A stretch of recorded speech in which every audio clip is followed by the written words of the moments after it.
Amin. Shalom semua, selamat siang, God bless you. Silakan duduk. Ini adalah ibadah yang ketiga. Seharian ini saya khotbah beda-beda seperti biasanya. Menu seharian sebagai berikut. Di kebaktian pertama tadi saya bicara soal integritas. Tahukah, sadarkah Anda, perkara-perkara penting di hidup ini biasanya dimulai dari tempat tidak terlihat. Tadi ibadah pertama saya jabarkan.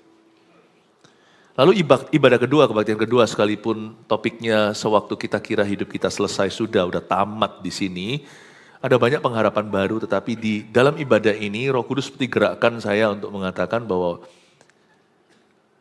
kalau siapa para suami di sini, kalau Anda ada yang merasa istrinya kok cerewet, itu berkat loh. Nanti didengarkan ya. Tadi saya jelaskan, Zipora, istri Musa itu artinya Twitter. Zipora itu artinya kicauan atau patukan burung. Tapi dia menyelamatkan suaminya. Ini didengarkan sendiri, ada banyak pewahyuan-pewahyuan baru yang mungkin Anda belum pernah dengarkan. Langsung ke kebaktian sekarang, efeknya berdoa dan kurang berdoa. Efeknya apa kalau kita kurang berdoa?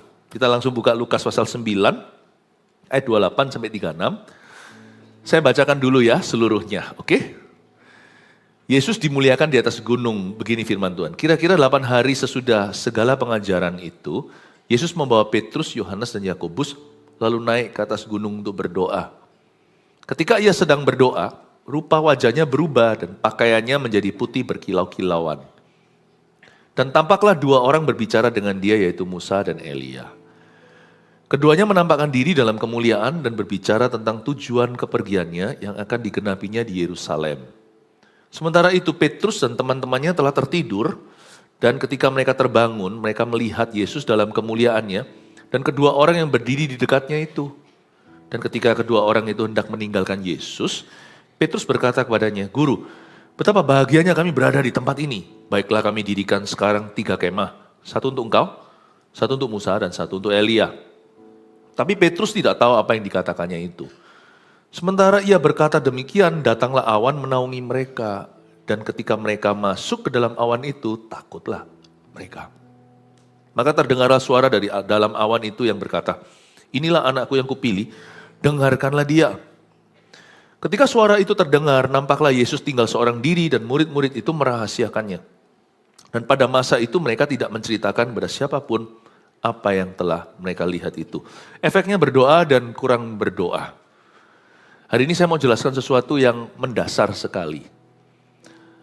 Doa adalah sebuah seni yang tidak bisa sembarang dipelajari, harus orang yang sudah lahir baru atau lahir kembali. Tapi kalau Anda memang mau mempertajam satu skill, pertajamlah kemampuanmu untuk berdoa. Bukan hanya berguna untuk dirimu di masa-masa krisis atau kritis hidupmu, tapi doa itu sangat berguna buat orang lain juga. Kalau rumah Tuhan disebut rumah doa, jemaatnya nggak bisa berdoa gimana? Bisa berdoa itu penting loh.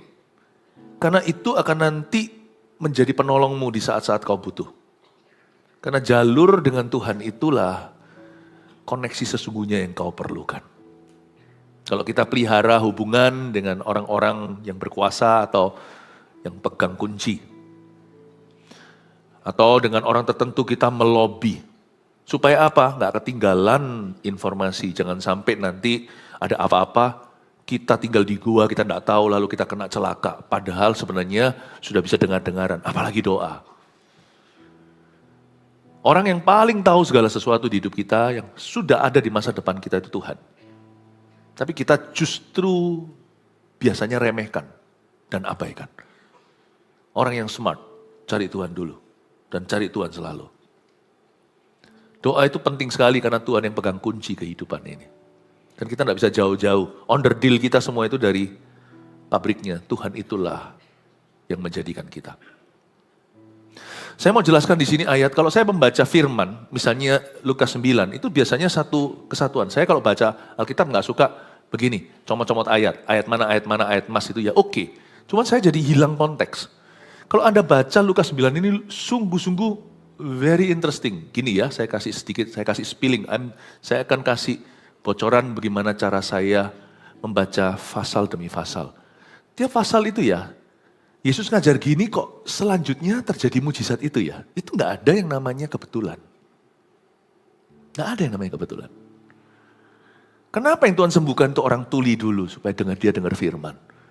Nah, waktu saya baca Lukas 9, di sini itu ada satu kejadian yang nanti saya lanjutkan di ibadah berikutnya. Kenapa ada berkat terlewat? Karena murid-murid Yesus pilih tidur daripada berdoa. Nanti bolehlah Anda curiga. Next-nextnya setelah kita baca kejadian di gunung ini, ketika murid-muridnya milih tidur daripada sembahyang, Anda boleh, kecurigaan Anda akan terbukti bahwa ayat-ayat berikutnya, story-story kemudian selanjutnya, nanti ya, si rasul-rasul murid Yesus ini kesleo semuanya dalam kehidupan. Nggak berdoa, nggak ada tuntunan. Biasanya malah salah tingkah. Nanti semua yang lainnya itu kekonyolan demi kekonyolan. Jadi semua perikop ayat-ayat ini ada hubungan dengan cerita berikut. Dan ada hubungan dengan cerita sebelumnya.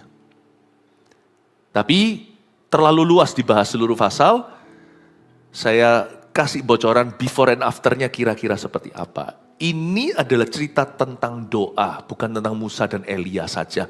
Bukan hanya Yesus berubah rupa, Tuhan nunjukkan kuasa doa. Efeknya apa kalau kita berdoa? Efeknya apa kalau kita tidak berdoa? Bahkan kurang berdoa pun ada efeknya. Kita akan lihat. Kita lihat dulu ayat 28, kira-kira 8 hari sesudah segala pengajaran itu. Kalau Anda baca ayat sebelumnya itu banyak teachingnya Yesus. Yesus ngajar. Sesudah pengajaran itu Yesus membawa Petrus, Yohanes, dan Yakobus lalu naik ke atas gunung untuk berdoa. Anda harus tahu doa itu selalu akan menjadi hidangan pembuka dan penutup. Sebab kalau kita hanya mentah-mentah baca Alkitab tapi kurang berdoa, bahaya manusia kedagingan ini bisa menafsirkan Alkitab sembarangan.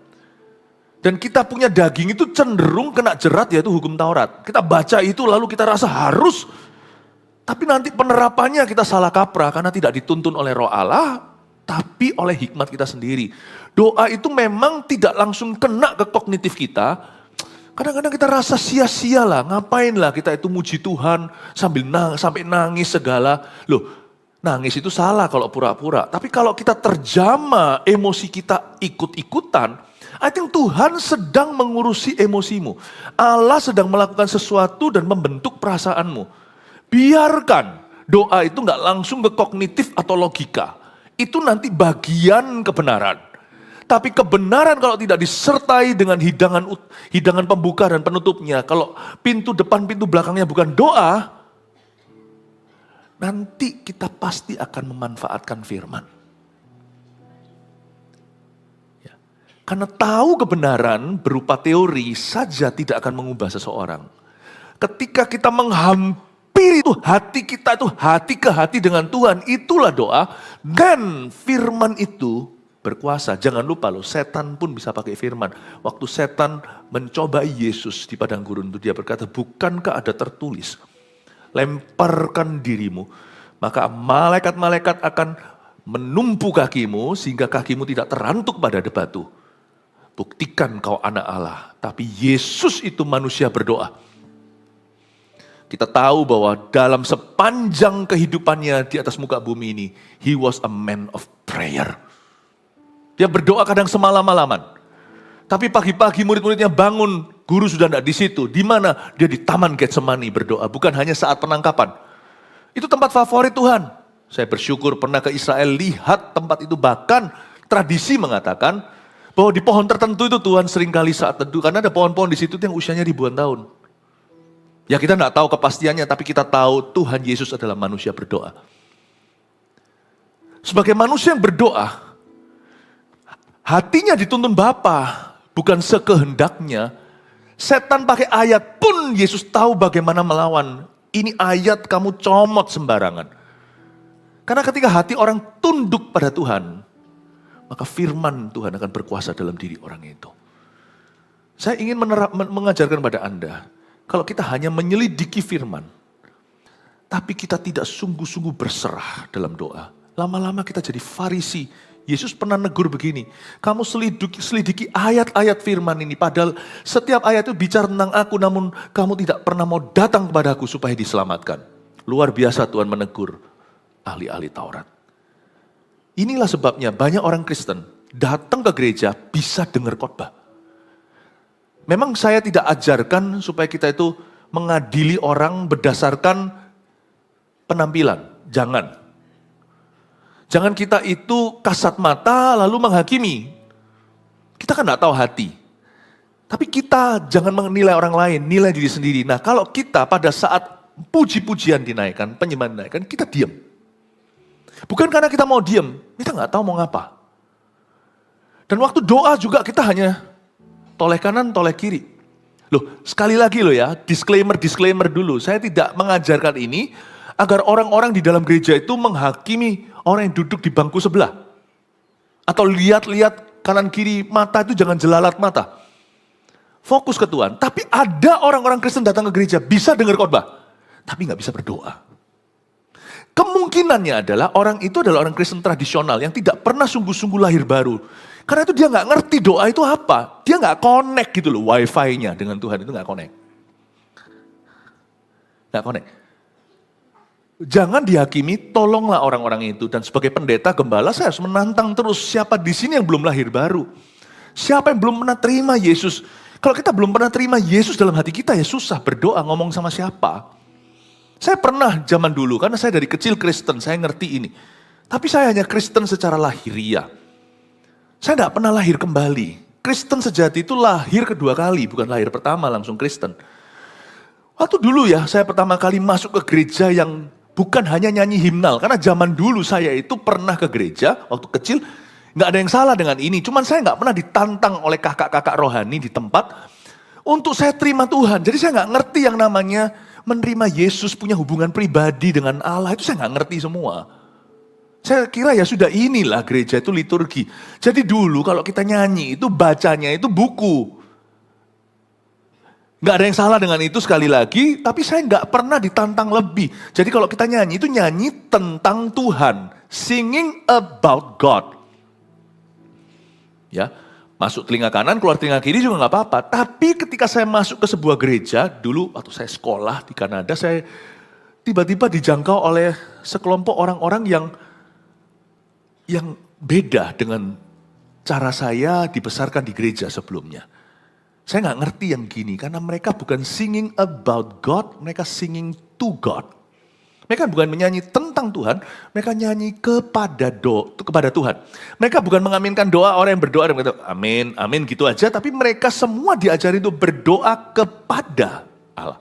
Wah ini susah. Jadi pada waktu saya masuk di tengah-tengah kelompok orang-orang yang Pentakosta ini, bukan hanya bahasa lidahnya yang membingungkan saya, apa ini? Tapi waktu saya masuk sana mereka semua merem, bukan lihat buku, itu sesuatu yang aneh bagiku. Kami memuji kebesaran-Mu. Semua orang angkat tangan begini, ada yang merem, ada yang nangis. Ajaib Tuhan, ajaib Tuhan. Semua ada juga yang gak merem, melek matanya tapi lihat ke depan. Kami memuji kebesaran-Mu. Ajaib Tuhan, ajaib Tuhan. Saya itu di antara jemaat. Saya lihat teman saya yang jangkau saya itu nyanyi sambil lihat ke depan. Di depan ada WL, pemimpin pujian, dan satu rombongan orang. Kami memuji kebesaran-Mu. Saya itu otomatis reaksinya gini. Saya lihat dia ngomong kami memuji kebesaran-Mu, saya lihat WL-nya. Kamu memuji kebesaran orang itu. Paham maksud saya? Saya nggak bisa lihat Tuhan dalam suasana itu. Karena sebenarnya meskipun saya Kristen, hatiku tuh sekuler sekali, zaman dulu. Jadi saya bilang kami memuji kebesaran-Mu, semua lagi lihat ke depan, kebesaran siapa Rek? Saya bilang begitu sama teman saya, kebesaran siapa? Shh. Saya digituin, oh ya sudah, kebesaran siapa maksudmu? Kami memuji kebesaran-Mu. Ada yang merem, waktu merem saya liatin teman saya di sebelah kiri, saya merem. Kamu merem itu kenapa? Ajaib Tuhan, saya gak punya hubungan dengan Tuhan. Ajaib Tuhan, kami memuji kebesaran-Mu. Saya lihat orang sebelah kiri saya, kebesaran pendetanya. Ajaib Tuhan. Dalam hati saya, siapa Tuhan? Saya Kristen loh ya, lahir saya Kristen. Mama saya sudah antar saya ke gereja. Tapi seperti ini aneh bagi saya. Karena saya ngertinya semua itu hanya liturgi dan baca sesuatu yang sifatnya agamawi. Kita nyanyi tentang Tuhan. But when they're singing to God, I don't have that. Saya tidak punya sesuatu yang mereka miliki. Dulu saya kira mereka gila. Dulu saya kira mereka tidak waras. Apalagi ketika mereka berbahasa roh. Wah sudah dewe-dewe sendiri-sendiri seperti seolah-olah masing-masing itu punya mesbah. Masing-masing itu curhat sama Tuhan. Wah yang kayak gitu saya benar-benar rasa left out deh. Untungnya nggak sepanjang ibadah kayak gitu. Paling cuma 5 menit di tengah-tengah praise and worship. Untung. Tapi saya terus terang merinding. Saya rasa ada something. Ada sesuatu yang mereka miliki yang aku tidak punya. Sampai seorang kakak rohani berkata, Philip, kamu perlu, you should accept Jesus in your heart. What? Nah kita sudah biasa mungkin dengan skenario ini kita datang ke gereja. Tapi nggak semua orang bisa berdoa. Dan kalau kita nggak bisa berdoa nanti ketika kita sekarat misalnya, jangan sampai dalam nama Yesus, tapi jika. Sangat-sangat cupu bahasa anak-anak muda. Sangat-sangat lemah sekali. Kalau waktu itu kau bergantung pada doa orang, pray for me. Waktu kita sudah ada di ranjang dan tidak bisa berbuat apa-apa, pray for me. Dan kita nanti akan menjadi orang yang menggapai Tuhan lewat tangan orang lain. Siapa yang bisa tolong saya? Celaka kalau di masa itu baru kau belajar berdoa. Bangun hubungan dengan Tuhan itu sekarang. So kalau kita tidak berdoa, kita tidak punya kekekalan. Kita tidak punya pegangan. Tidak semua orang Kristen di gereja bisa berdoa. Karena tidak semua orang Kristen lahiriah punya hubungan dengan Tuhan. Karena itu saya dorong Anda. Doa harus menjadi nafas hidupmu. Mulailah sekarang mumpung sehat. Mumpung masih muda. Mumpung masih sadar. Kira-kira 8 hari sesudah segala pengajaran itu, you see, setelah Yesus ngajar, diakhiri dengan apa? Dia bawa 3 muridnya yang paling dekat, naik ke atas gunung untuk berdoa. Yesus tidak berhenti sampai memberi mereka seminar. Boleh dikatakan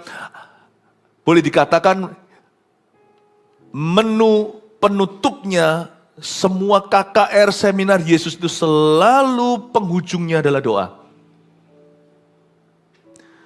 Dari ayat ini, ayat 28b saya menyimpulkan. Saya baca sekali ayatnya. Yesus membawa Petrus, Yohanes dan Yakobus lalu naik ke atas gunung untuk berdoa. Berarti Yesus memuridkan kita lewat jam-jam doa yang disengaja saya ulang. Yesus memuridkan kita lewat jam-jam doa yang kita sediakan untuk Tuhan. Selain di dalam gereja ini juga pemuridan, tapi waktu Anda saat teduh pribadi. Makanya itu seorang istri, let your husband pray. Karena dia akan kembali sebagai produk yang sudah di-upgrade oleh Tuhan. Yang tidak mungkin kau bisa lakukan sebagai pasangan. Kalau orang tuamu berdoa, biarkan, karena mereka akan kembali sebagai orang tua yang takut akan Tuhan atau lebih takut akan Allah. Kalau anak-anak saya mau doa, saya tidak ganggu. Ngapain lu doa-doa melulu? Ada orang tua yang kasar mungkin. Kadang-kadang kita tidak sadar mulut kita bebal, kita bisa ngomong sama anak kita. Orang mau doa kok. Padahal kalau dia mau pergi sama teman-temannya kita nggak pernah larang. Tapi kalau dia ke gereja kita halangi. Apalagi kalau dia berdoa sendiri di rumah, ngapain sih kamu berlutut begitu? Nangis lagi, cowok gak nangis tahu. Nanti kalau anaknya kena narkoba, baru papanya berkata, siapa bisa doakan? Baru kita berkata, wah. Nanti kalau anaknya kena pergaulan bebas, nanti kalau anaknya tidak bisa lagi dia kandani, tidak bisa diberitahukan. Ketika seorang anak-anak kita itu berdoa, dia punya hidup doa, itu bonus tak terhingga buat papa mama, sungguhan. Asal kita harus lihat apakah seimbang. Jikalau mereka doa saja nilainya anjlok, gak pernah belajar doa melulu. Nah di situ kasih ayat, lu gak doa gak usah makan. Gak kerja gak usah makan, kalau gak doa. Itu loh Tesalonika berusaha dan bekerja. Kalau suami kita doa melulu tapi gak menjadi tulang punggung keluarga. Istri kerja keras plus jadi ibu rumah tangga. Loh saya gak bilang apakah istri sama istri penghasilan mana yang lebih besar. Itu semua nanti yang penting usahanya. Seorang laki-laki bisa kadang-kadang kalah income dengan sang wanita asal dia tunjukkan effortnya sungguh-sungguh untuk tanggung jawab atas keluarganya. Karena dia kepala keluarga, you see.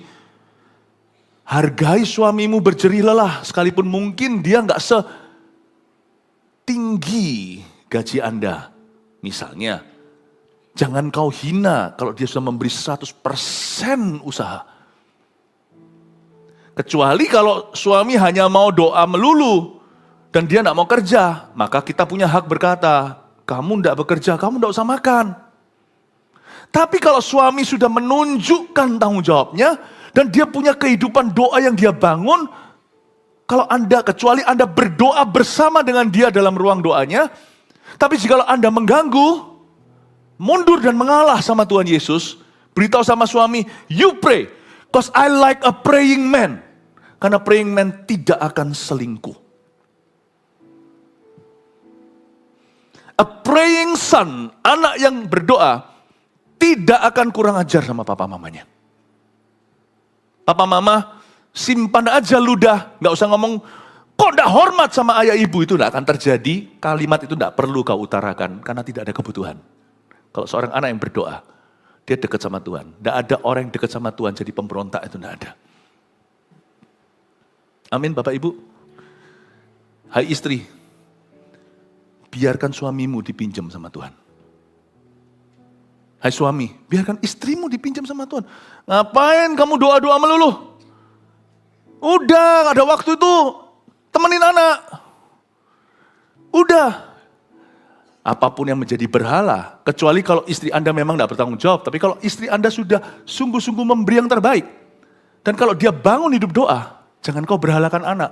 Ngapain Tuhan? Anak aja. Nanti justru korsletingnya, kutukan itu kan terjadi antara hubungan anak dan mamanya nanti. Apapun yang kau berhalakan, akan masuk setan di sana. Di mana area tidak kau doakan, itu tidak dikuduskan. Itu pasti menjadi celah dalam kehidupanmu. Let your wife pray. Because she prays, karena dia doa, kemungkinan terbesar efek sampingnya adalah usahamu akan diberkati, hai suami. Gara-gara istrimu takut akan Allah. Gara-gara istri yang takut akan Tuhan, Abigail itu Daud tidak jadi melakukan suatu kesalahan terbesar dalam pemerintahannya. Bapak Ibu Saudara, Yesus itu memuridkan kita lewat jam-jam doa. Tapi kalau kita tidak punya jam-jam doa itu dengan Tuhan, Yesus tidak bisa muridkan kita. Nggak jadi. Nggak jadi. Masa-masa berdoa adalah sesi-sesi dengan Yesus Kristus. Nah pertanyaannya, kenapa kalau ada orang berdoa nggak berubah? Doanya nggak nyampe. Kenapa kalau ada orang yang berdoa tapi munafik hidupnya?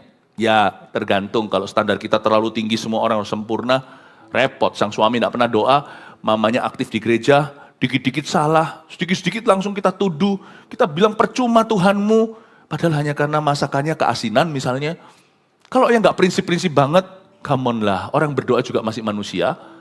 Kecuali kalau dia memang hidup di dalam dua dunia, mukanya dua, luar dalam nggak sama. Kalau ada orang kayak gitu, percayalah bukan salahnya doa. Itu orang doa kayaknya, tapi doanya nggak nyampe alias dia pura-pura, itu hanyalah pelarian atau alasan. Anda juga bisa menguji doa orang itu tulen, genuine, apakah sejati. Ya, di sini kan ada orang berkata, aku punya temen tuh aktif tuh doa, pendoa sekali dia. Apa-apa doa. Tapi lihat itu. Dia memang sengaja sana sini merugikan orang-orang. Di mana dia bekerja, dia korupsi di situ. Lihat dia doa, tetapi lihat dia di luar sana kelakuannya. Dia berzina. Dia nggak setia sama pasangannya. Dan kayak gitu jangan percaya. Dari buahnya, bukan dari doanya, kau tahu satu pohon. Kau nilai pohon itu dari buahnya. Orang itu kalau berdoa benar, sungguh-sungguh doanya nyampe sama Tuhan. Artinya doanya nyampe itu dia waktu doa itu sungguh-sungguh dimuridkan. Dia doanya itu bukan hanya kamuflase atau hanya sebagai hiasan. Kalau orang itu doa sungguh-sungguh, dia konsentrasi penuh dengan Tuhan, itu dia bawa hidup. Tuhan pasti akan obrak-abrik hidupnya, percayalah.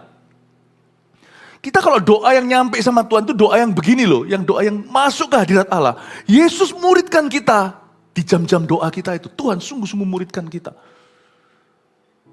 Yang kayak gitu tuh doanya sungguh-sungguh. Ya. Tapi orang yang nampaknya berdoa tetapi hidupnya tidak keruan, jangan kau mudah percaya. Anggaplah doanya hanya pura-pura. Tapi ya, jangan keterlaluan. Dikit-dikit ada orang itu yang selalu cari salahnya anggota keluarganya yang Kristen. Wah, selumbar dicari padahal di mata orang, padahal sebalok di matanya itu nggak kelihatan. Nah yang gitu ya kita harus balance ya, kita harus seimbang. Tapi kalau itu sesuatu yang cengli, ya kita ngerti. Tapi kalau itu sesuatu yang tidak lumrah, kita lihat orang itu kayaknya doa, tapi di luar dia main wanita, padahal dia sudah beristri. Don't believe a thing that he's praying to God. He's using God's name in vain. Jangan percaya kalau dia berdoa kepada Tuhan. Tapi justru sebaliknya dia memanfaatkan Tuhan. Dia memanfaatkan Tuhan. Dia menyebut nama Tuhan dengan sembarangan.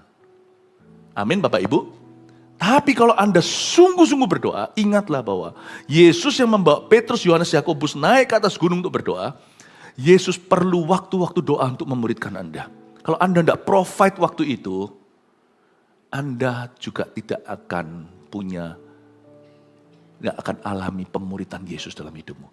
Saya ingat waktu saya nggak bisa tiap hari saya mesti berdoa. Kalau saya tidak dimuridkan Tuhan di jam-jam doa saya, celaka. Saya ini orangnya keras. Saya masih ingat kok, apalagi dulu waktu saya baru bertobat. Setiap kali masuk hadirat Allah ya, saya nangis benar-benar. Saya itu orangnya paling anti cengeng padahal. Nangis kalau kadang langsung nyanyi 2-3 lagu atau lagu keempat, gimana saya pakai gitar ala kadarnya, kunci-kuncinya sebisanya. Saya lagu tertentu tiba-tiba saya nangis. Makanya doa itu lebih baik jangan, kalau doa saat itu pribadi itu lebih baik di tempat yang privacy. Saya nyoba nyanyi, nangis Tuhan. Karena saya malu-malu sendiri setelahnya. Kenapa aku ini nangisan? Itu bulan-bulan awal ya, 3 bulan pertama saya bertobat itu. Tiap hari itu saya nangis. Mungkin mengejar ketinggalan saya, dulu saya keras, gak pernah nangis sama sekali-kali. Saya nangis tiap hari, sekarang saya ngerti, saya belum paham, sampai keluarga saya yang komentar. Philip kok berubah ya, dulu keras sekali, sekarang bisa memaafkan orang. Waktu keluarga saya merasakan perbedaannya, saya dulu orangnya atos sekali. Tapi sekarang saya bisa mudah belas kasihan sama orang. Itu keluarga saya yang merasakan waktu itu. Ternyata saya tidak sadari, di masa-masa saya berdoa, saya tidak bisa taruh dalam kalimat dan kata-kata. Hatiku dimuridkan Yesus. Diubahkan, dilembutkan. Sehingga hati ini makin lama, makin kalibrasi. Semakin merapat, semakin mendekat pada Tuhan. Dibikin jadi semakin seperti Kristus. Hati ini. Do you know that prayer is discipleship time with Jesus? Prayer time is discipleship time with Jesus. Jangan kau tunda kalau Tuhan suruh kita doa. Ada sesuatu yang Tuhan taruh. Ya, kita sekarang lihat ayat yang ke-29 dulu. Ketika ia sedang berdoa, Yesus sedang berdoa, rupa wajahnya berubah. Wow. Dan pakaiannya menjadi putih dan berkilau-kilauan. Ayat 29 saya mau jelaskan. Doa itu ya, yang pertama-tama diubahkan oleh doa itu adalah pendoanya. Kita kira doa itu semata-mata adalah sarana untuk mengubah keadaan kita. Itu iya. Kita dengar pepatah bukan dari Alkitab sih, tetapi kita dengar pepatah itu dan juga ada di dekorasi-dekorasi di toko buku Kristen. Prayer changes things. Doa mengubahkan segala perkara. Itu benar. Tapi ingin saya tekankan lewat ayat 29. Yang pertama diubahkan oleh doa seseorang. Doa seseorang adalah pendoanya itu sendiri. Dalam hal ini sekarang kita lihat contoh Yesus. Yesus tidak berdosa. Beda sama kita. Kita orang berdosa butuh doa. Kalau enggak siapa kekang daging kita. Tapi Yesus itu suci. Dan ketika ia sedang berdoa, nampak warna aslinya. Doa itu mengubahkan pendoanya. Waktu Yesus sedang berdoa, rupa wajahnya berubah. You think that prayer changes things? Let me tell you, prayer first of all changes you. Kita kira doa mengubah perkara. Izinkan saya ngomong ini dulu. Bahwa doa pertama-tama mengubahmu. Saya cerita tadi, saya nggak sadari, orang tua yang menyadari. Waktu mereka bilang, Philip kok nggak keras, saya baru sadar. Padahal waktu saya doain orang tua saya nggak doain saya. Waktu itu, salah satu orang tua saya bukan orang Kristen. Waktu itu, saya doakan, tapi ternyata siapa sangka waktu saya berdoa, yang berubah dulu itu saya. Jadi lebih lemah lembut, lebih ya. Sampai sekarang pun belum 100%. Saya masih bisa marah, kadang-kadang masih bisa membantah Tuhan. Tapi I'm getting there. Makanya saya tidak mau putus doa. Sekalipun saya tahu sejak saya terima Yesus mati pasti masuk surga. Tapi kan saya masih hidup di dunia dalam daging dan darah. Saya masih terus perlu diubahkan. Seperti Yesus berubah rupa. Kalau Yesus bukan berubah dari orang berdosa jadi orang suci, Yesus tanpa dosa. Coba lihat ketika beliau berubah rupa. Wajahnya itu berkilau ya kan. Doa itu membawa yang namanya the image of God in your life. Itu justru nyala. Doa itu mengubah sang pendoanya, lalu gak hanya berhenti sampai mengubahkan orang itu. Pakaiannya menjadi putih, berkilau-kilauan lagi. Ada yang namanya efek kekudusan ketika seseorang berdoa. Waktu kita berdoa, ada yang namanya efek kekudusan. Bukan hanya rupa wajahnya berubah, pakaiannya jadi putih. Di area-area kedagingan, area-area kompromi kita, area-area kita selalu kalah, selalu tergoda, selalu jatuh dalam dosa, area-area pencobaan, itu tiba-tiba ada efek ini. Pakaian kita menjadi putih. Seperti ada beauty of holiness. Di area biasanya saya kalah selalu dengan daging saya. Saya maksudnya sih mau taat sama Tuhan tapi selalu dikalahkan. Tapi sekarang di area itu saya menang. Doa itu membuat kita mengatasi kelemahan daging kita. Kelemahan karakter kita. Biasanya saya selalu ragu tapi sekarang mudah percaya. Tiap hari saya selalu mulai hari saya dengan berdoa berbahasa roh. Itu sebuah karunia, saya tidak sesali. Itu indah, itu berguna. Malam hari sebelum saya tidur, saya berbahasa roh lagi. Itulah setiap hari disiplin rohani. Saya selalu mulai hari dengan Roh Kudus, mengakhirinya dengan Roh Kudus. Karena saya tahu saya tidak bisa percaya diriku. Kalau saya percaya pada diri saya, saya tidak tahu saya berakhir jadi apa. Pakaian menjadi putih itu berarti ada efek kekudusan. Ada kuasa di area-area kelemahan. Di mana bajuku itu seperti dicuci. Aneh ketika kita berdoa, kita bisa mengalahkan pencobaan. Ketika kita kurang berdoa, bukankah Yesus berkata gini sama murid-muridnya? Roh memang penurut, daging itu lemah.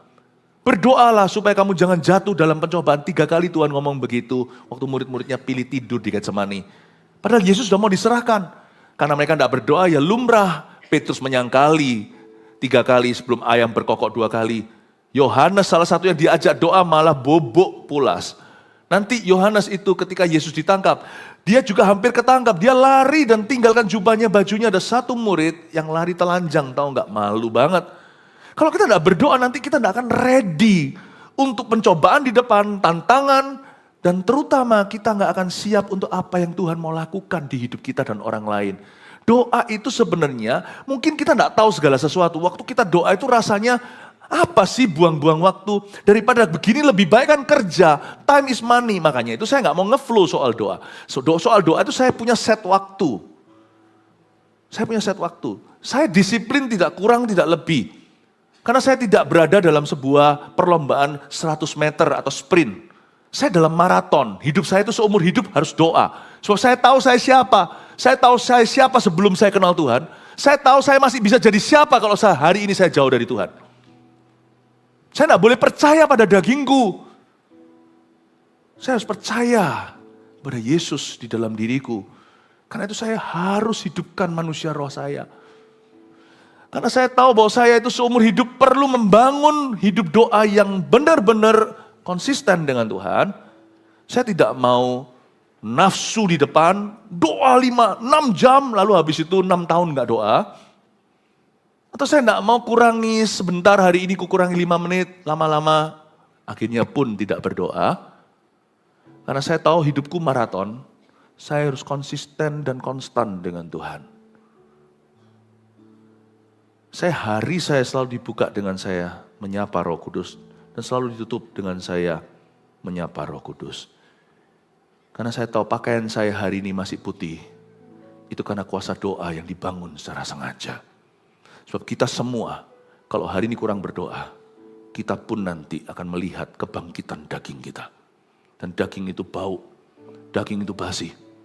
Tidak ada yang baik, makanya tidak disebut buah-buah daging, kasih, sukacita, damai sejahtera, itu buah roh. Roh dengan R huruf kecil.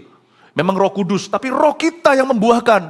Karena kita bersekutu dengan roh Allah. Buah daging itu bukan kasih, bukan sukacita, damai sejahtera, kesetiaan, penguasaan diri, bukan. Buah daging itu amarah, pesta pora, perzinahan, pembunuhan, iri hati, itu buah daging.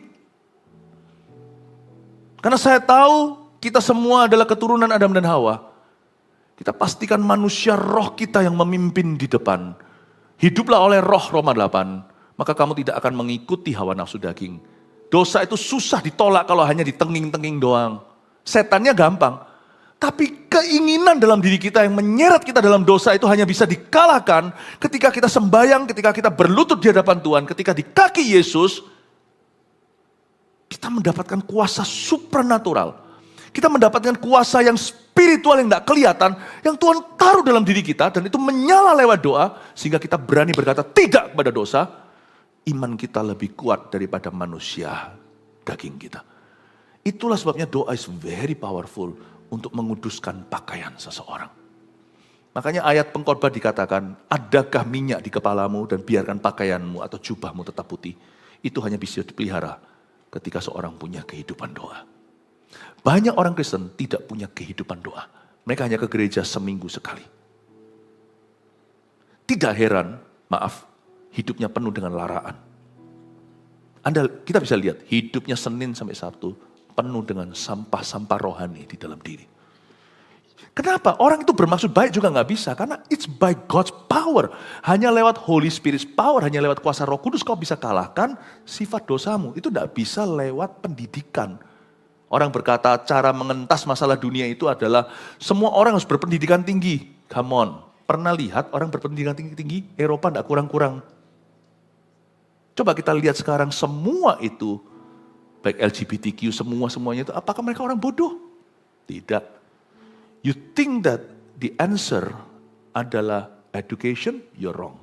It's prayer, soaking in benar-benar kita itu berada meluangkan waktu dengan Jesus Christ dalam doa.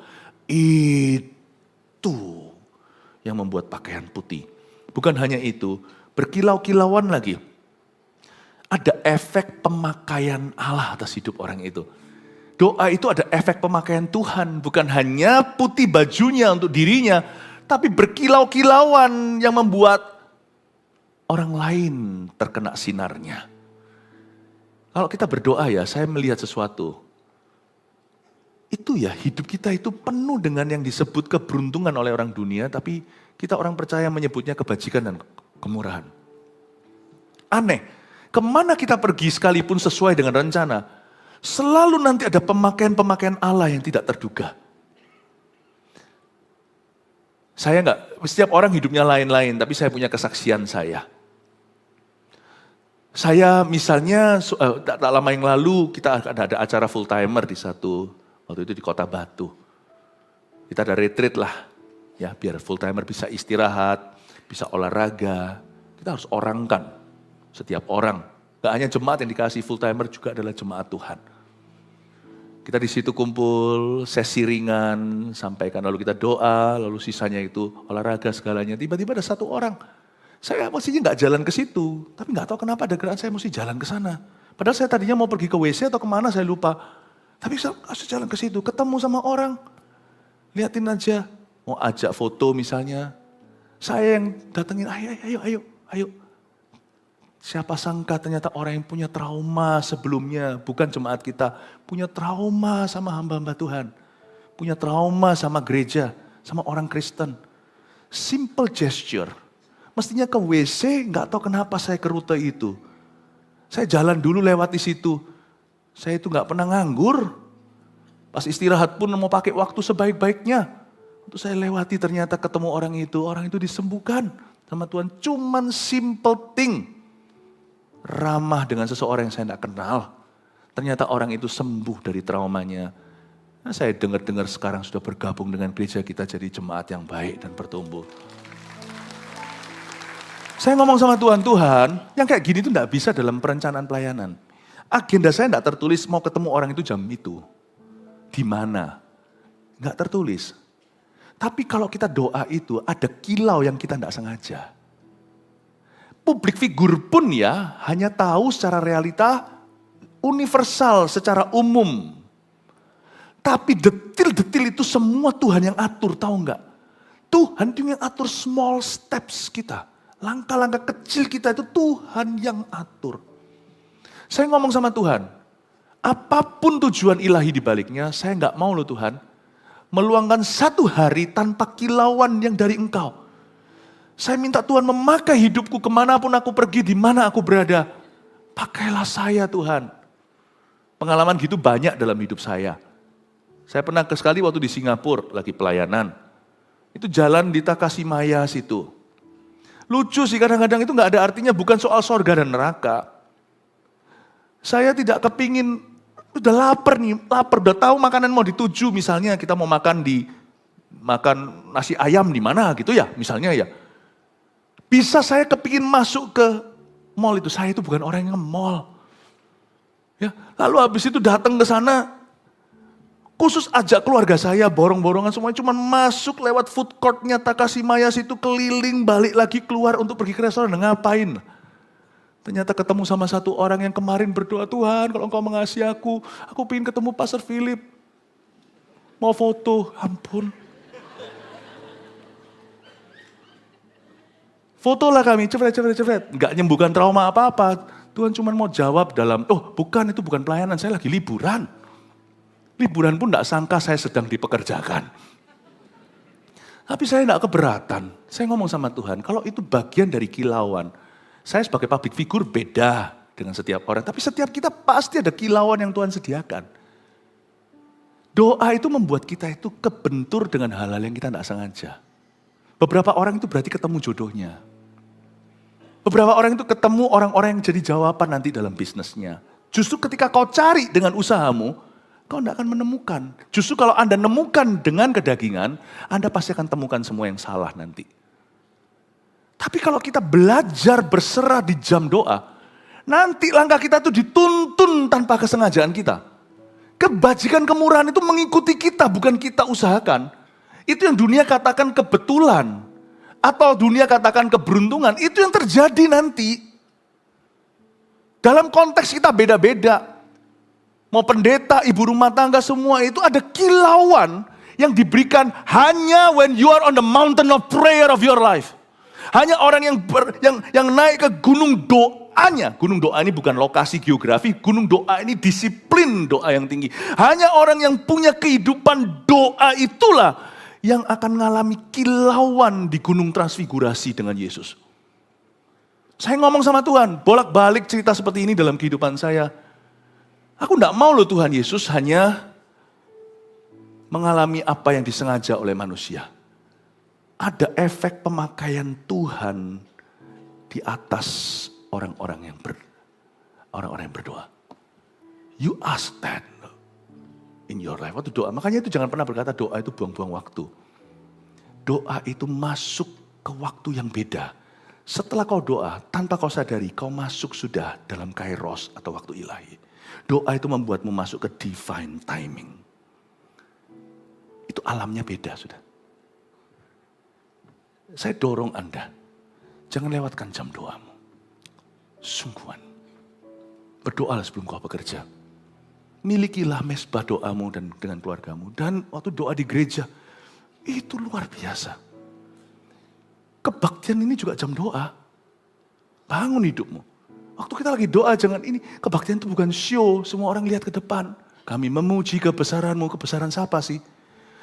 Waktu kita datang sama-sama doa secara korporat itu powerful.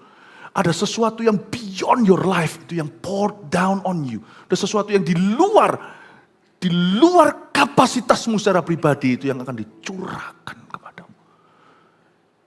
Prayer time is power time. Amin Bapak Ibu. Ayat 30, dan tampaklah dua orang berbicara dengan dia yaitu Musa dan Elia. Percayalah kalau Anda berdoa tiba-tiba ada Musa dan Elia, kemungkinan bukan mereka. Ini Musa dan Elia ini adalah apa yang mereka representasi, apa yang mereka wakili. Musa mewakili hukum Taurat, Elia mewakili kuasa nabi, kuasa profesi. Orang yang berdoa akan di briefing sama Tuhan, dua materi ini semakin kaya dalam dirinya. Orang itu akan mengalami kuasa firman, seperti yang dibawa Musa. Firman itu tiba-tiba hidup, makanya itu saya suka doa dulu sebelum saya baca Alkitab secara pribadi. Makanya di dalam gereja juga sama liturginya seperti itu. Bukan liturgi, itu sudah hikmat dari perjanjian lama. Ku masuki gerbangnya dengan hati bersyukur, halamannya dengan pujian.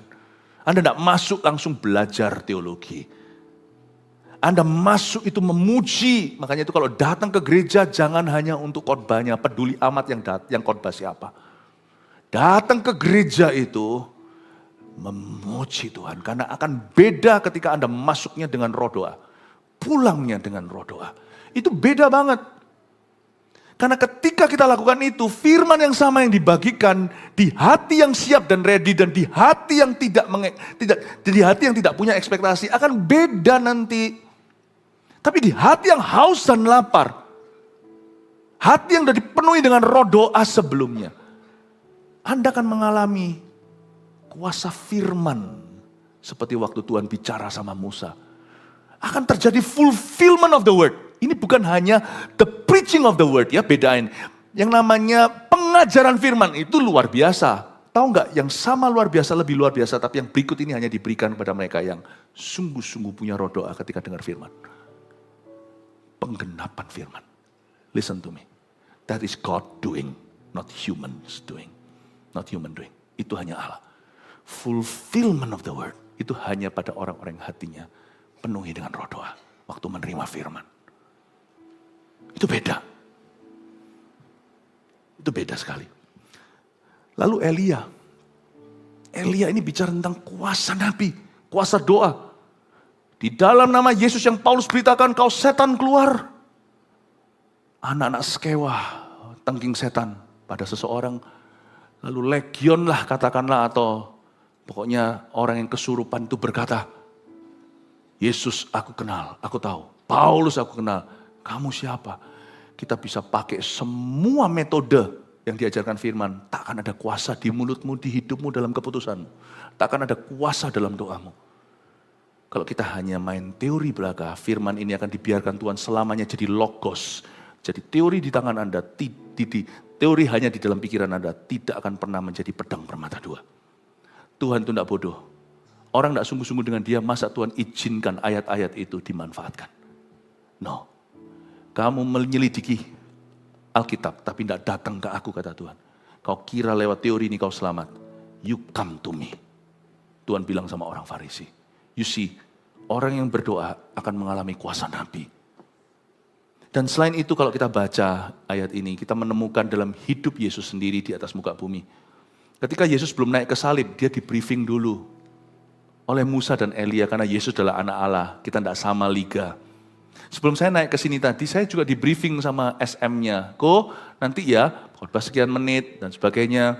Nanti ada lagunya ada 5 lagu, lalu habis itu nanti lagu terakhir, naik di menit keberapa, setelah nanti bagikan firman, apakah ada ayat tambahan, nanti apakah ada pesanan lagu setelah firman, nanti mau lagu apa, oh terserah sama nanti WL-nya ya, Pastor Redo nanti yang akan tentukan.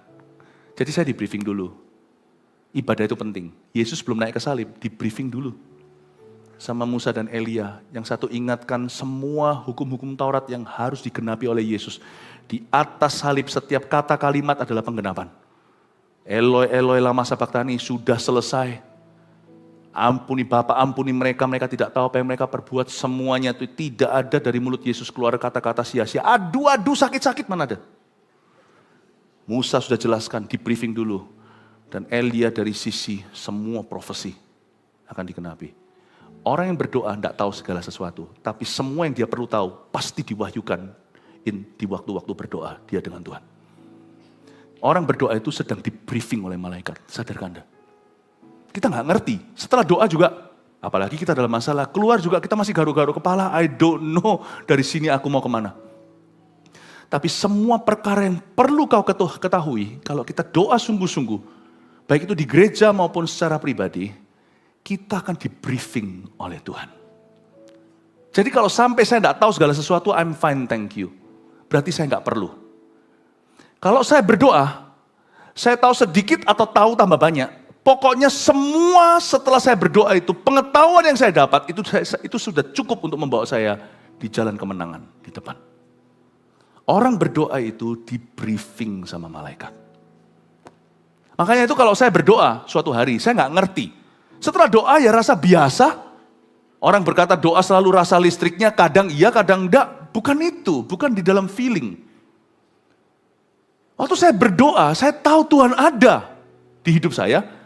Barang siapa mencari Tuhan, dia harus percaya Allah itu ada, kata Ibrani.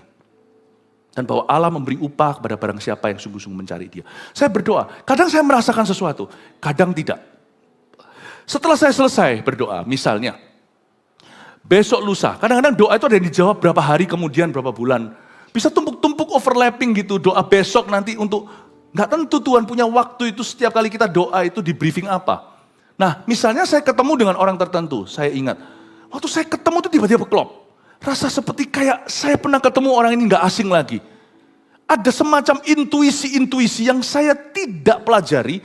Waktu ketemu orang tertentu dan saya tahu saya mau ditipu. Saya tahu orang ini ada something wrong di dalamnya, bukan menghakimi. Kalau itu urusan orang itu ya bukan urusanku. Tapi kalau ini berhubungan dengan kami dan bisa menjerat seseorang, bisa menjerumuskan, saya kerasa kok, seperti ada sesuatu nudge, ada suatu ketukan di dalam spirit saya. Be careful with this person. Be careful. Itu saya tidak bisa jelaskan. Cainali Ciankuani. Di mana ya saya pernah ketemu orang ini? Saya tidak ada something personal atau sesuatu yang pribadi. Saya tidak ada pengalaman bahkan pertama kali ketemu. Tapi di hati saya sudah ada perasaan tidak nyaman. Be careful, hati-hati. Praduga tak bersalah, kita uji. Untung kita tidak gegabah, langsung putuskan di tempat.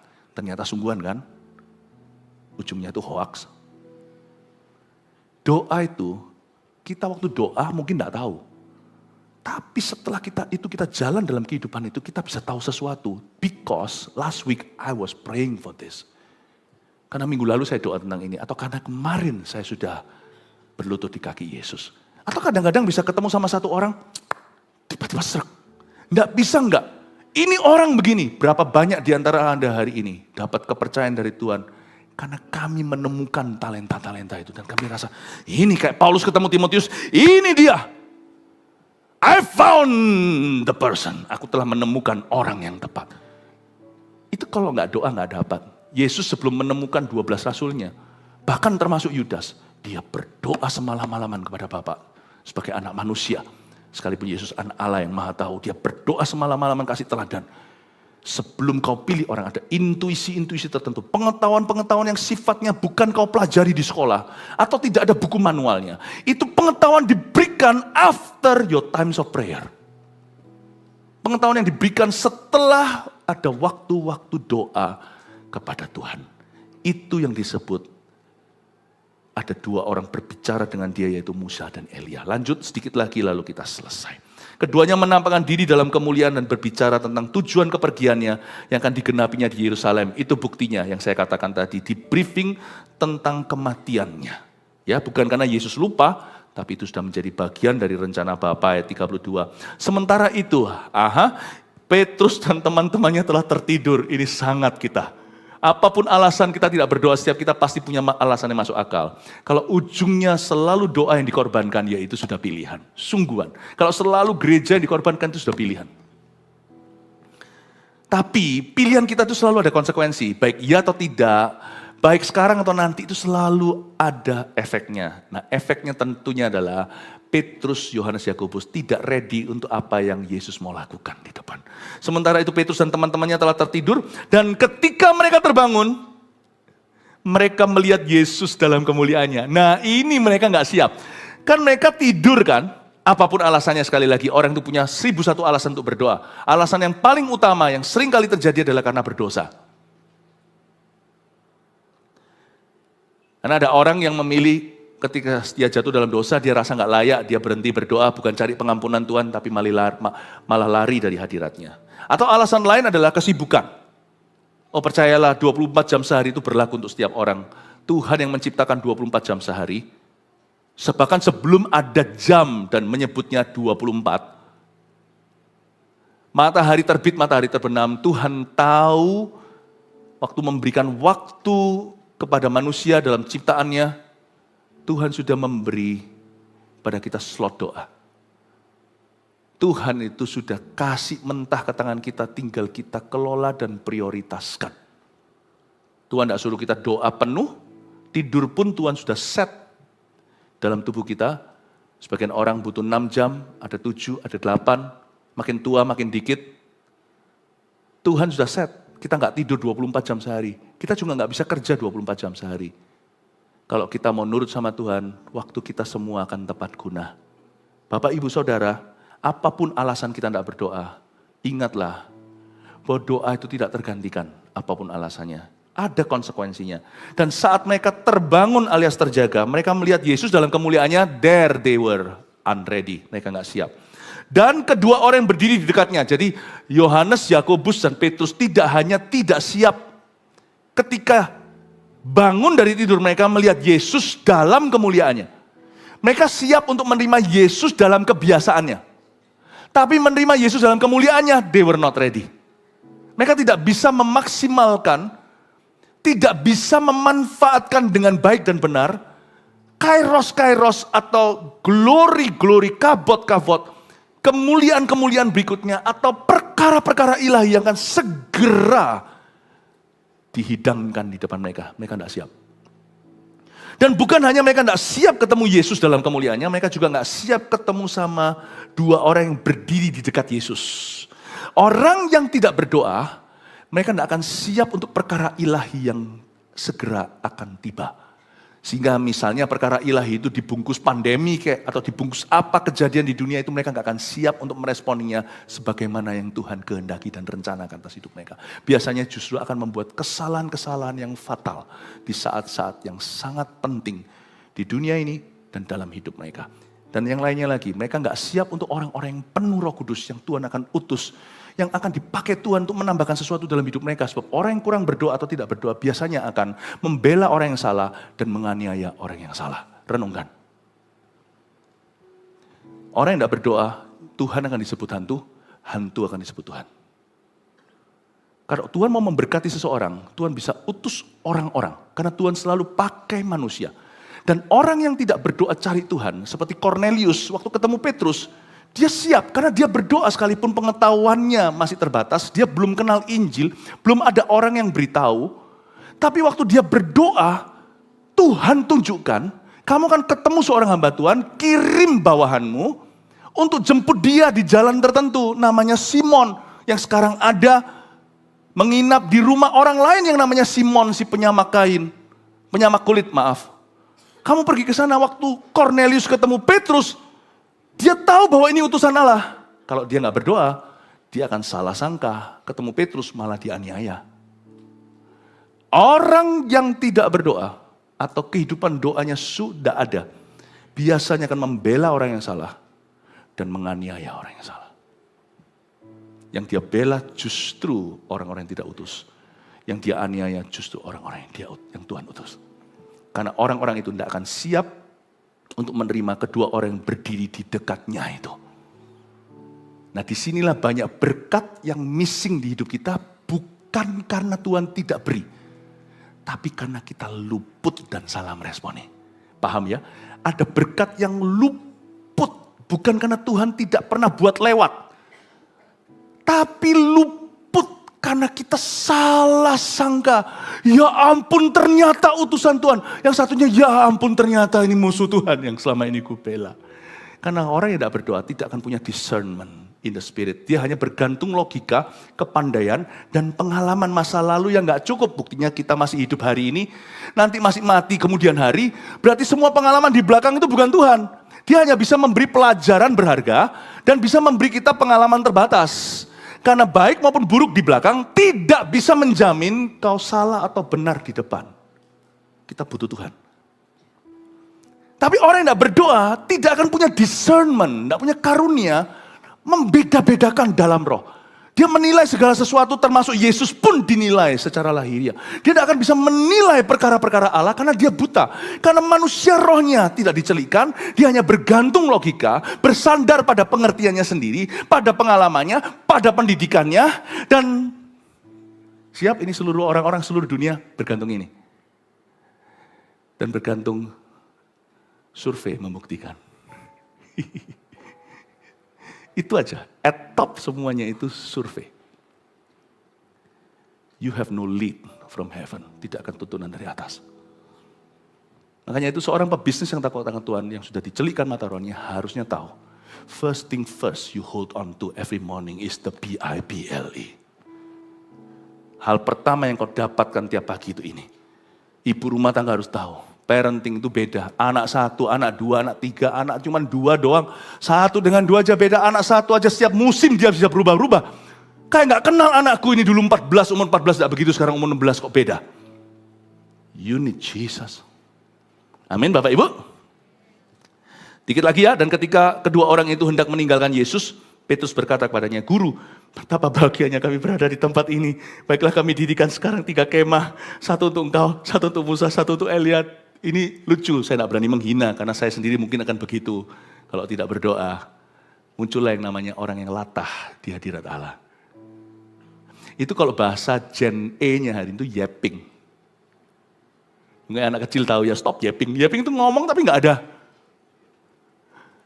ada maknanya, nggak ada bobotnya. Yapping, bla bla bla bla bla bla bla gitu loh.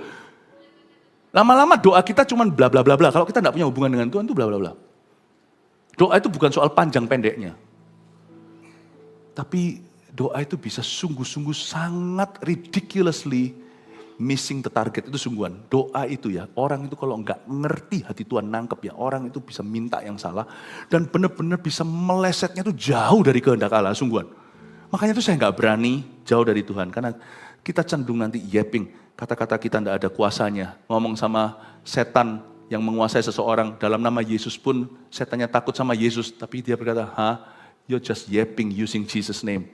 Kamu cuma pakai nama Yesus aja ngomong latah, ngomong sembarangan. Tapi Petrus tidak tahu apa yang dikatakannya itu. Betul sekali ayat 33, ayat 34. Sementara ia berkata demikian, datanglah awan menaungi mereka. Ketika mereka masuk ke dalam awan itu, takutlah mereka, ini dia.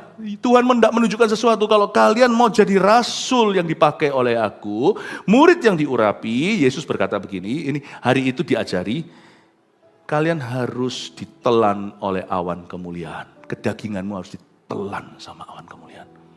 Selama dagingmu yang bicara, I will ignore you. Aku akan abaikan kamu.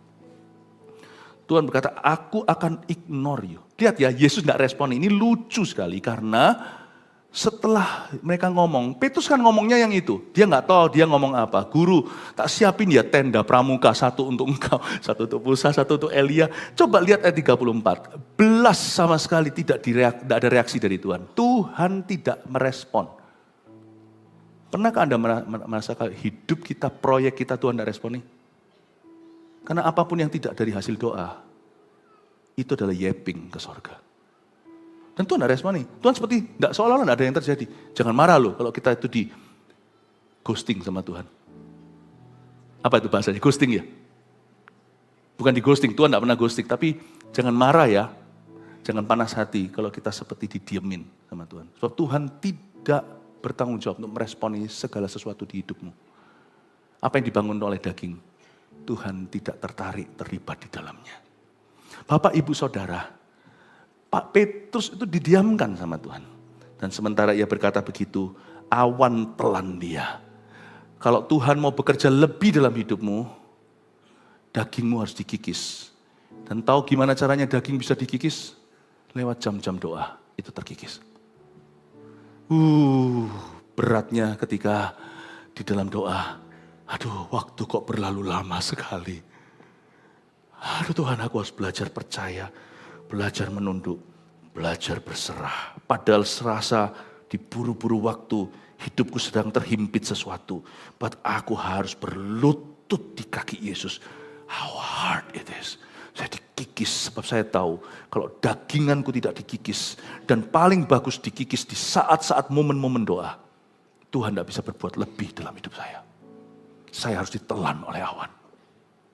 Tiang api, tiang awan itu kemuliaan Tuhan. Maka terdengarlah suara dari dalam awan itu berkata, inilah anakku yang kupilih. Submit to him. Dengarkanlah dia. Gak ada itu dalam suara itu, terima kasih Petrus untuk tenda pramuka yang kau tawarkan. What a good idea. Atau berkata, lain kali idenya lebih bagus ya, jangan yang biasa. Gak ada, Tuhan gak gubris. Dia langsung berkata, kamu mau dipakai Tuhan. Kamu mau melihat pemakaianku dalam hidupmu, dalam bisnismu, dalam tempat kerjamu, dalam keluargamu. Kamu mau? Tuhan berkata, inilah anakku yang kupilih. Catat itu. Dengarkanlah dia. Spend time with him. Luangkan waktu dengan dia.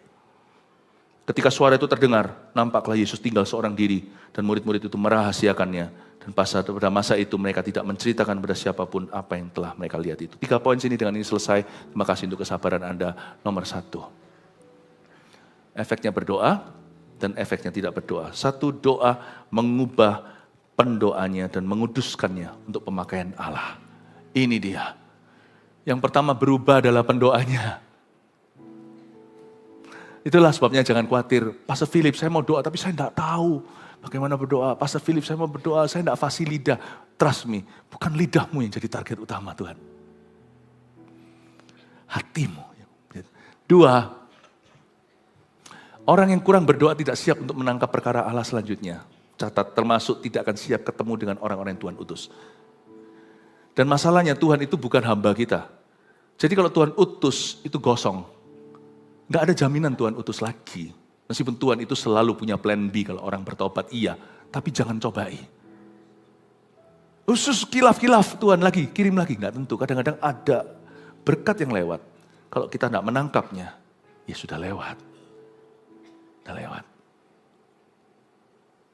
3, sifat kedagingan kita harus dikikis sebelum Allah bekerja lebih lagi dalam hidup kita. Karena Tuhan tidak mau kalau kita menjadi umat pilihannya, tapi masih ada kulit katan dalam hati kita. Ada perkara tertentu itu tidak Tuhan granted, tidak Tuhan benar-benar kabulkan sebelum kita lulus diproses oleh Allah. Ada beberapa perkara dalam hidup saya juga, Tuhan itu sampai melihat sampai saya bertekuk lutut di area tertentu itu. Baru Tuhan tunjukkan kemuliaannya. Semoga ini jadi berkat buat Anda dan membuat Anda semakin sungguh-sungguh ketika Anda berdoa baik di gereja maupun ketika Anda berada di rumah. God bless you, mari kita semua bangkit berdiri. Makasih Tuhan. Berikan tepuk tangan untuk Tuhan Yesus.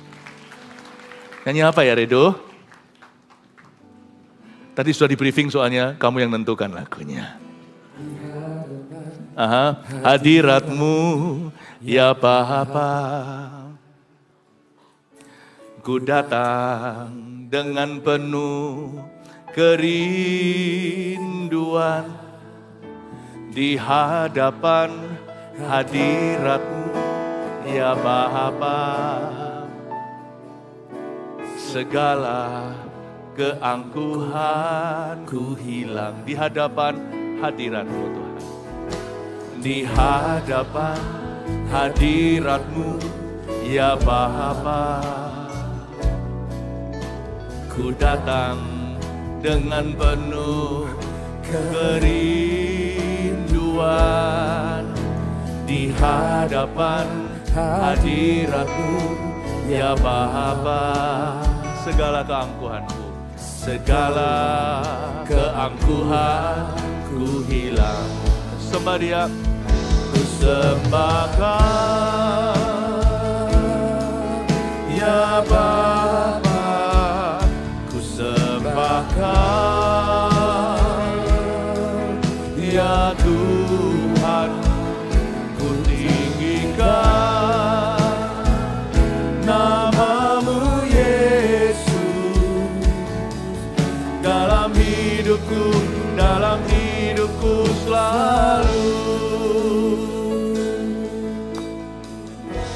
di hadapan hadirat-Mu, di hadapan hadirat-Mu, ya Bapa. Ku datang dengan penuh kerinduan di hadapan hadirat-Mu, ya Bapa. Segala keangkuhanku hilang, ku sembah Kau, ku sembah Kau, ya Bapa. Ku sembah Kau, ya Tuhan. Ku tinggikan nama-Mu Yesus dalam hidupku, dalam hidupku selalu. Ku sembah Kau, ya Bapa. Ku sembah Kau, ya Tuhan. Ku tinggikan nama-Mu Yesus dalam hidupku, dalam hidupku selalu. Ku sembah Kau, ya Bapa. Ku sembah Kau, ya Tuhan. Ku tinggikan nama-Mu Yesus dalam hidupku, dalam hidupku selalu. Altar call ini di tempat, saya tergerak untuk memanggil satu kategori. Para suami, saya berdoa agar Anda menjadi imamat doa bagi keluargamu. Belajarlah berdoa. Mungkin tidak mudah, yang lebih rohani bisa jadi sebagian Anda adalah istrinya. Tapi mulai hari ini, take the challenge. Istri atau yang wanita pada umumnya semuanya, ya, laki-laki yang duduk adalah mereka yang masih single, nggak apa-apa. Saya mau doakan khusus suami, kepala keluarga. Anda punya nggak punya anak, pokoknya papa, figur ayah. Berdiri di tempat yang lainnya duduk. Ya, sisakan ayah, suami. Halo, sesama suku. Saya doakan supaya roh doa turun atas Anda. Anda bawa seluruh keluarga Anda gerbongnya. Ya, mari kita sungguh-sungguh sebagai pria. Saya tergerak untuk lakukan ini di kebaktian ini. And God is gonna enable you. Allah akan memampukanmu. Letakkan tanganmu di dadamu seperti ini. Katakan, aku terima panggilan ini sebagai imamat doa bagi keluargaku. Tuhan, beri aku kemampuan. Beri aku kesadaran. Urapi aku Tuhan dengan Roh Kudus-Mu. Aku mau menjadi seorang laki-laki yang memimpin keluarganya untuk berdoa. Makasih Tuhan, dalam nama Yesus. Ora mata kaya rama.